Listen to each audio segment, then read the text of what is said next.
I'm Cris Tovani, and I'm just going to talk a little bit today about this idea of helping plan and giving kids time to read. If we want them to get to be better readers, we're going to have to start giving up some of our class time to let them really dig in and start doing the work. I always ask my students if they have any idea why I have them reading so much in class time, and Shaq says, well, you have us read because we suck at it, and the only way for us to get better at reading is to read. And so this idea that the more we read, the better that we're going to get, and I think we have, as the core is going to ask us to read increasingly complex text, we've got to give kids time to do it. There's so many things as teachers we can't control, but for me, and I'm guessing for a lot of us, we do have control over how we use time, what we give our time to in class.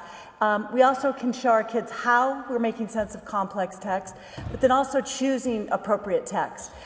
We mentioned earlier about the 10,000 hours of practice to be good at something, and when you think about the time that kids get in school to read, if we gave our students 4 hours a day out of a 6-hour day, and they read for 180 days in a school year for 13 years, they're still not getting those 10,000 hours to be good. And so if we know we have a lot of kids who aren't reading at home, we've got to think about what we can have them do in school where they're just really digging in and getting that opportunity.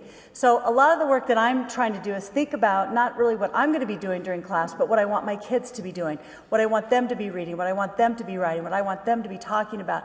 And so that's changing the way I'm planning. I really have to plan for what they're going to do and what they're going to read. And when I think about Sam Bennett's book, that workshop book, she says, who's ever doing the reading and the writing and the discussing is the one who's getting smarter. And so if I think about all of those work times put together over the course of the year, my kids are going to get better as readers. Teaching reading, though, it's really a slog. There isn't a magic bullet. There isn't a cute tip or trick or activity. It's just that really hard work day in and day out that we as teachers are doing right alongside with our students. There's a great quote by Denny Palmer Wolfe in her book, Reading Reconsidered. She says, thoughtful reading is only rarely a matter of flashy insight. More often it's this gradual groping process. Meaning doesn't arrive. It has to be constructed. And so how do we help our kids know how to construct that meaning? When I think about this little survey question I asked a group of kids who were doing a lot of reading in class, they said, well, that's fine for advanced students, but most kids don't really care about learning. They want to do their work and be done. And I think about we need to shift that school isn't about just getting a task done. So often our kids, when we assign them to read at home, they're not reading it. And so this is Treasure right here, just saying, this is the one secret she doesn't want her English teacher to know, that she doesn't read the stuff that her teachers assign them. So how can I ensure that they are reading with my planning? I want to show kids not only those intermediate comprehension strategies, but also those disciplinary strategies that are so important for being a good reader of science and social studies and technical texts and science texts. When we think about the Common Core, of course that literature is going to be so important, and we want our kids to be great readers of that, but we're also going to have to help them be better readers of other types of texts. And when we look at the Common Core, students are supposed to be reading 70% nonfiction by 11th grade. Informationisbeautiful.net was a great resource that Penny Kittle shared with me. All kinds of technical informational text you can find that's just really beautiful and intriguing. And so if we look at the Common Core state standards and we look at the 4 different literacy strands, if we look at the literary, the social studies / historical, the informational strand, and the science and technical strand, I'm trying to figure out in my classroom how I can give kids opportunities to read all these kinds of texts. So I'm starting with my novels.